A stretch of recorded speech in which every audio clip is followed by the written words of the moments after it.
2016 feels like one of those quiet moments where the earth shifted beneath us, but not everyone noticed. What did you see back then that the rest of us might have missed? In 2016, we didn't understand what was now going to happen, but we understood that these algorithms were new and powerful. What happened in this particular set of games was in roughly the second game, there was a new move invented by AI in a game that had been around for 2,500 years that no one had ever seen. Technically, the way this occurred was that the system of AlphaGo was essentially organized to always maintain a greater than 50% chance of winning. And so it calculated correctly this move, which was this great mystery among all of the Go players, who are obviously insanely brilliant, mathematical and intuitive players. The question that Henry, Craig Mundy, and I started to discuss, right, is what does this mean? How is it that our computers could come up with something that humans had never thought about? I mean, this is a game played by billions of people. And that began the process that led to 2 books, and I think, frankly, is the point at which the revolution really started. If you fast forward to today, it seems that all anyone can talk about is AI, especially here at TED, but you've taken a contrarian stance. You actually think AI is underhyped.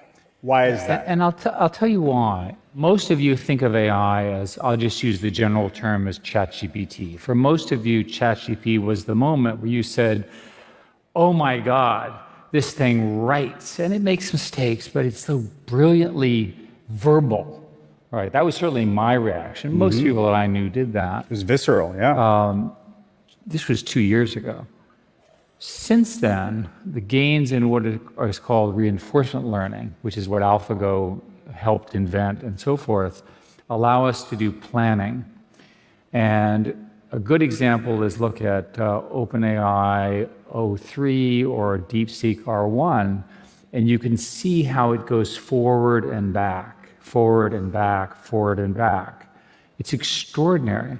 In my case, I bought a rocket company because it was like interesting, and I know as one does. As one does, and it's an area that I'm not an expert in, and I want to be an expert. So I'm using deep research, and these systems are spending 15 minutes writing these deep papers. It's true for most of them. Do you have any idea how much computation 15 minutes of these supercomputers is?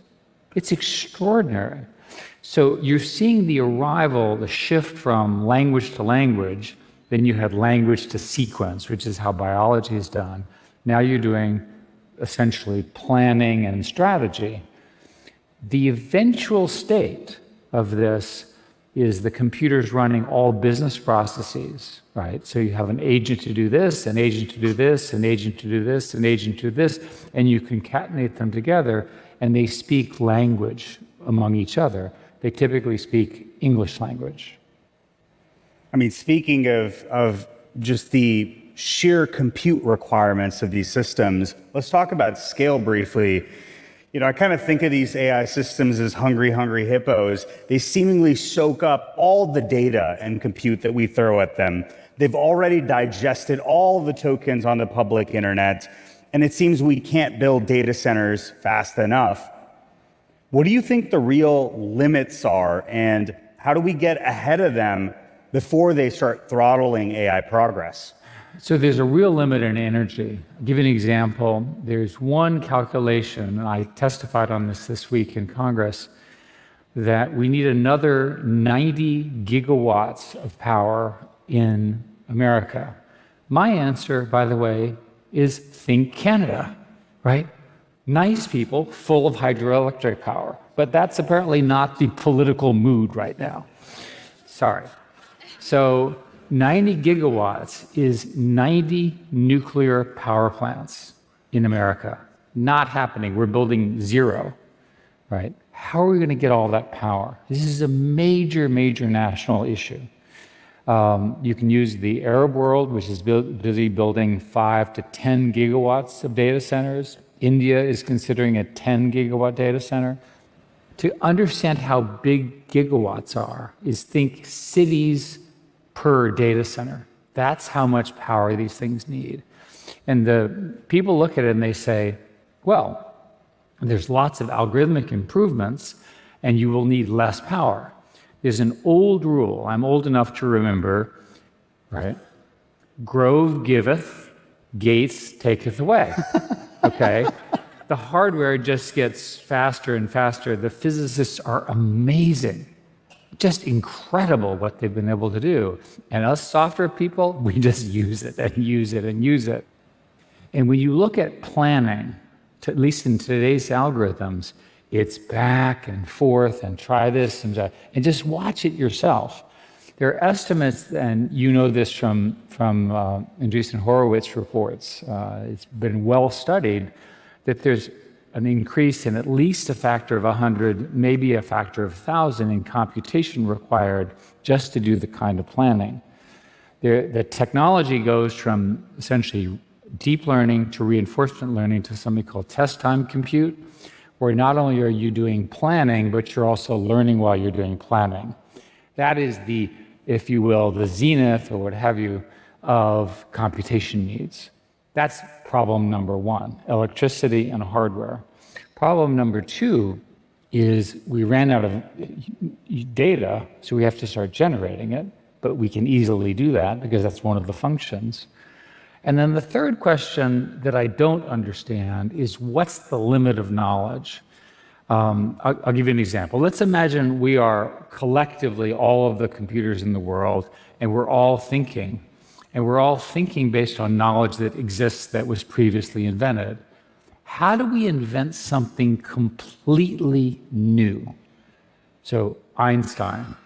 So when you study the way scientific discovery works, biology, math, so forth and so on, what typically happens is a truly brilliant human being looks at one area and says, I see a pattern that's in a completely different area. It has nothing to do with the first one. It's the same pattern. And they take the tools from one and they apply it to another. Today, our systems cannot do that. If we can get through that, I'm working on this. It's a general technical term for this is non-stationarity of objectives. The rules keep changing. We will see if we can solve that problem. If we can solve that, we're going to need even more data centers, and we'll also be able to invent completely new schools of scientific and intellectual thought, which will be incredible. So as we push towards a zenith, autonomy has been a big topic of discussion. Yoshua Bengio gave a compelling talk earlier this week advocating that AI labs should halt the development of agentic AI systems that are capable of taking autonomous action. Yet that is precisely what the next frontier is for all these AI labs and seemingly for yourself too. What is the right decision here? So Yoshua is a brilliant inventor of much of what we're talking about and a good personal friend, and we've talked about this. And his concerns are very legitimate. The question is not are his concerns right, but what are the solutions?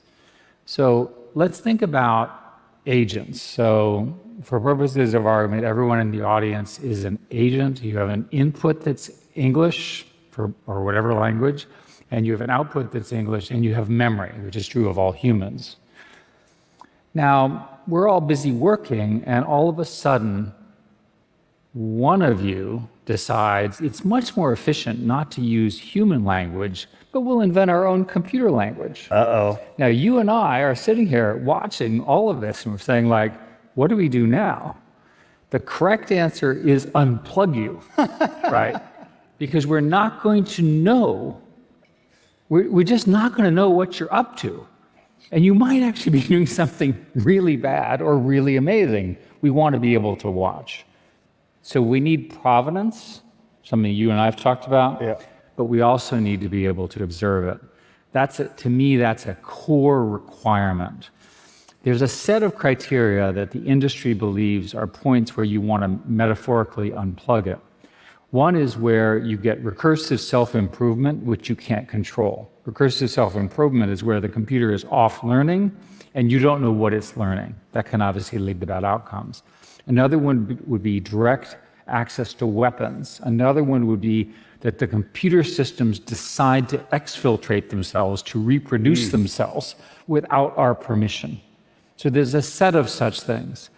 The problem with Yasha's speech with respect to such a brilliant person is stopping things in a globally competitive market doesn't really work. Instead of stopping agentic work, we need to find a way to establish the guardrails, which I know you agree with because we talked about it. Yeah. I think that brings us nicely to the dilemmas, and let's just say there are a lot of them when it comes to this technology. The first one I'd love to start with, Eric, is the exceedingly dual-use nature of this tech, right? It's applicable to both civilian and military applications. So how do you broadly think about the dilemmas and ethical quandaries that come with this tech and how humans deploy them? In many cases, we already have doctrines about personal responsibility. A simple example, I did a lot of military work and continue to do so. The US military has a rule called 3000.09, generally known as human in the loop or meaningful human control.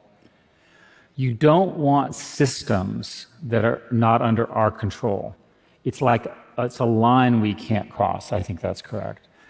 I think that the competition between the West, and particularly the United States, and China is going to be defining in this area.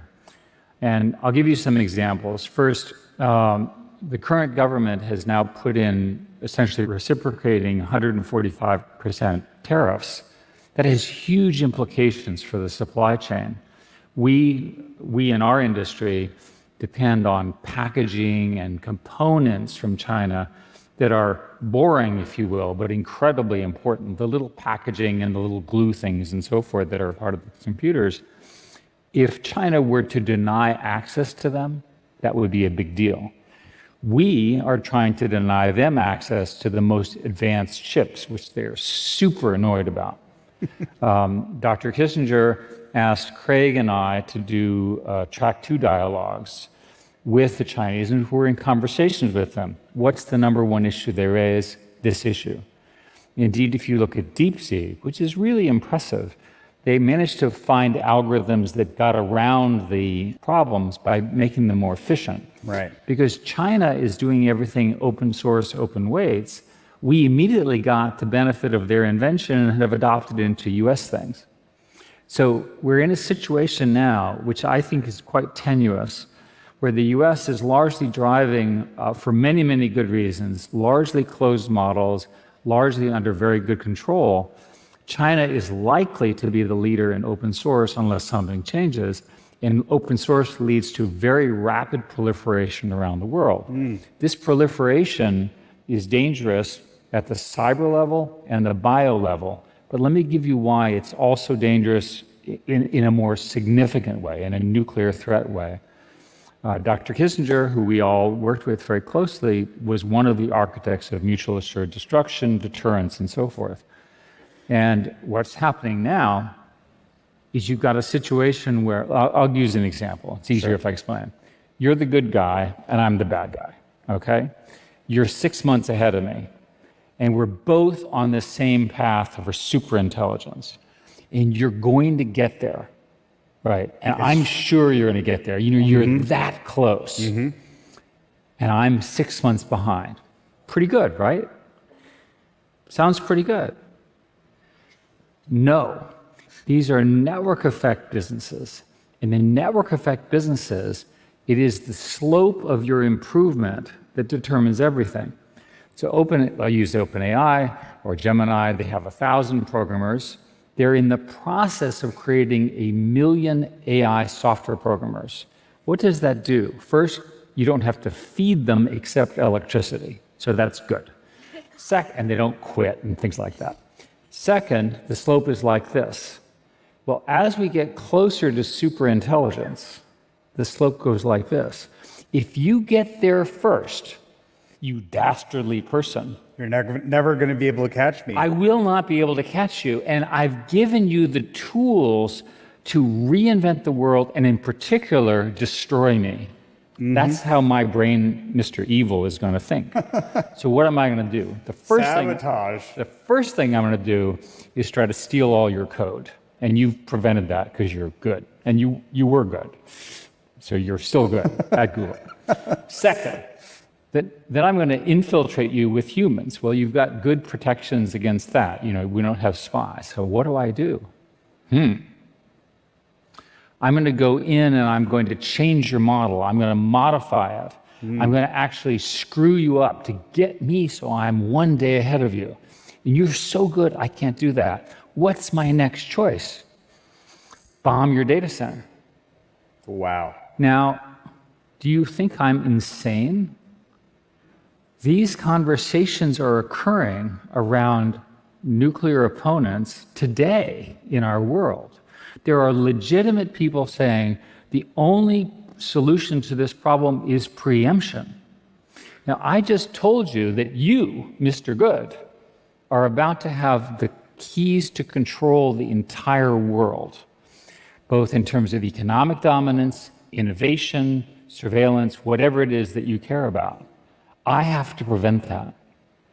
We don't have any language in our society. The foreign policy people have not thought about this, and this is coming. When is it coming? Probably 5 years. We have time. We have time for this conversation, and this is really important. Let me push on this a little bit. So if this is true and we can end up in this sort of standoff scenario and sort of the equivalent of mutually assured destruction, you've also said that the US should embrace open source AI, even after China's DeepSeek showed what's possible with a fraction of the compute. But doesn't open sourcing these models just like hand capabilities to adversaries that'll accelerate their own timelines? This is one of the wickedest, or we call them wicked hard problems. Our industry, our science, everything about the world that we have built is based on academic research, open source, so forth. Much of Google's technology was based on open source. Some of Google's technology is open source, some of it is proprietary, perfectly legitimate. What happens when there's an open source model that is really dangerous and it gets into the hands of the Osama bin Ladens of the world? And we know there are more than one, unfortunately. We don't know. The consensus in the industry right now is the open source models are not quite at the point of national or global danger. But you can see a pattern where they might get there. So a lot will now depend upon the key decisions made in the US and China and in the companies in both places. The reason I focus on the US and China is they're the only two countries where people are crazy enough to spend the billions and billions of dollars that are required to build this new vision. Europe, which would love to do it, doesn't have the capital structure to do it. Most of the other countries, not even India, has the capital structure to do it, although they wish to. Arabs don't have the capital structure to do it, although they're working on it. So this fight, this battle, will be the defining battle. I'm worried about this fight. Dr. Kissinger talked about the likely path to war with China was by accident. And he was a student of World War I, and of course World War I started with a small event, and it escalated over that summer in, I think, 1914. And then it was this horrific conflagration. You can imagine a series of steps along the lines of what I'm talking about that could lead us to a horrific global outcome. That's why we have to be paying attention. I want to talk about one of the recurring tensions here before we move onto the dreams is to sort of moderate these AI systems at scale, right? There's this weird tension in AI safety that the solution to preventing 1984 often sounds a lot like 1984. So proof of personhood is a hot topic. Moderating these systems at scale is a hot topic. How do you view that trade-off, right? Like in trying to prevent dystopia, let's say preventing non-state actors from using these models in undesirable ways, we might accidentally end up building the ultimate surveillance state. It's really important that we stick to the values that we have in our society. I am very, very committed to individual freedom. It's very easy for a well-intentioned engineer to build a system which is optimized and restricts your freedom. So it's very important that human freedom be preserved in this. A lot of these are not technical issues, they're really business decisions. It's certainly possible to build a surveillance state, but it's also possible to build one that's freeing. The conundrum that you're describing is because it's now so easy to operate based on misinformation, everyone knows what I'm talking about, that you really do need proof of identity. But proof of identity does not have to include details.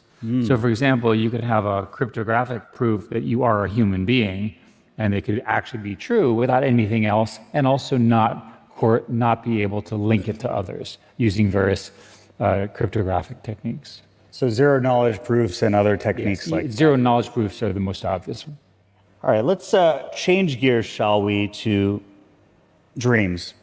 In your book, Genesis, you strike a cautiously optimistic tone, which you obviously co-authored with Henry Kissinger.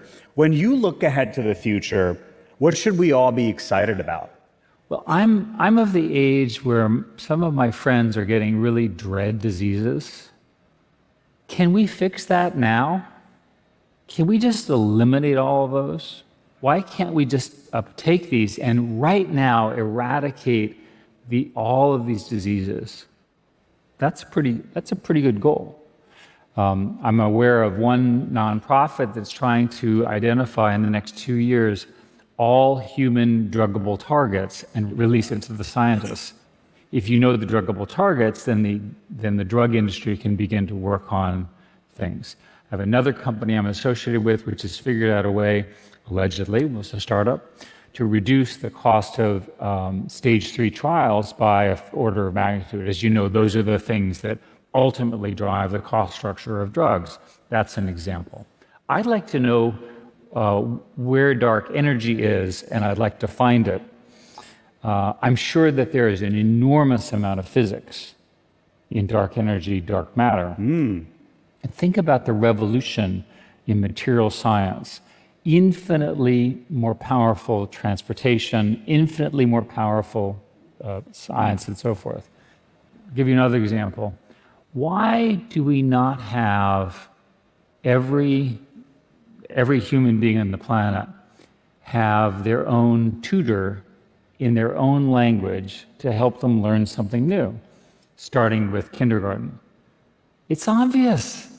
Why have we not built it? The only possible answer is there must not be a good economic argument. The technology works. Teach them in their language, gamify the learning, bring people to their best natural names. Another example, the vast majority of healthcare in the world is either absent or delivered by the equivalent of nurse practitioners and very, very sort of stressed local village doctors. Why do they not have the doctor assistant that helps them in their language treat whatever with, again, perfect healthcare? I can just go on. There are lots and lots of issues with this world of the digital world. It feels like that we're all in our own ships in the ocean and we're not talking to each other. In our hunger for connectivity and connection, these tools make us lonelier. We've got to fix that. Right? But these are fixable problems. They don't require new physics. They don't require new discoveries. We just have to decide. So when I look at this future, I want to be clear that the arrival of this intelligence, both at the AI level, the AGI, which is general intelligence, and then superintelligence, is the most important thing that's going to happen in about 500 years, maybe 1,000 years in human society, and it's happening in our lifetime. So don't screw it up. Let's say we don't. Yeah. Let's say we don't screw it up. let's say we get into this world of radical abundance. Let's say we end up in this place and we hit that point of recursive self-improvement. AI systems take on a vast majority of economically productive tasks. In your mind, what are humans going to do in this future? Like, are we all sipping pina coladas on the beach, like engaging in hobbies? You tech liberal, you. You must be in favor of UBI. No. Look, humans are unchanged in the midst of this incredible discovery. Do you really think that we're going to get rid of lawyers? No, they're just going to have more sophisticated lawsuits. Right? Do you really think we're going to get rid of politicians? No, they'll just have more platforms to mislead you. Sorry. Oh my God. I can just go on and on and on. The key thing to understand about this new economics is that we collectively as a society are not having enough humans. Right? Look at the reproduction rate in Asia is essentially 1.0 for two parents. This is not good. Right? So for the rest of our lives, the key problem is going to get the people who are productive, that is in their productive period of lives, more productive to support old people like me, right, who will be bitching that we want more stuff from the younger people. That's how it's going to work. These tools will radically increase that productivity. There's a study that says that we will, under the set of assumptions around agentic AI and discovery and the scale that I'm describing, which is a lot of assumptions, that you'll end up with something like 30% increase in productivity per year. Having now talked to a bunch of economists, they have no models for what that kind of increase in productivity looks like. We just have never seen it. It didn't occur in any rise of a democracy or a kingdom in our history. It's unbelievable what's going to happen. Hopefully we will get it in the right direction. It is truly unbelievable. Let's bring this home, Eric. You've navigated decades of technological change. For everyone that's navigating this AI transition, technologists, leaders, citizens that are feeling a mix of excitement and anxiety, what is that single piece of wisdom or advice you'd like to offer for navigating this insane moment that we're living through today? So one thing to remember is that this is a marathon, not a sprint. One year I decided to do a 100-mile bike race, which is a mistake. And the idea was, I learned about spin rate. Every day you get up and you just keep going. You know from our work together at Google that it's when you're growing at the rate that we're growing, you get so much done in a year, you forget how far you went. Humans can't understand that. And we're in this situation where the exponential's moving like this. As this stuff happens quicker, you will forget what was true 2 years ago or 3 years ago. That's the key thing. So my advice to you all is ride the wave, but ride it every day. Don't view it as episodic and something you can end, but understand it and build on it. Each and every one of you has a reason to use this technology. If you're an artist, a teacher, a physician, a business person, a technical person, if you're not using this technology, you're not going to be relevant compared to your peer groups and your competitors and the people who want to be successful. Adopt it and adopt it fast. I have been shocked at how fast these systems, as an aside, my background is enterprise software. And nowadays, there's a model protocol from Anthropic. You can actually connect the model directly into the databases without any of the connectors. I know this sounds nerdy. There's a whole industry there that goes away because you have all this flexibility now. You can just say what you want, and it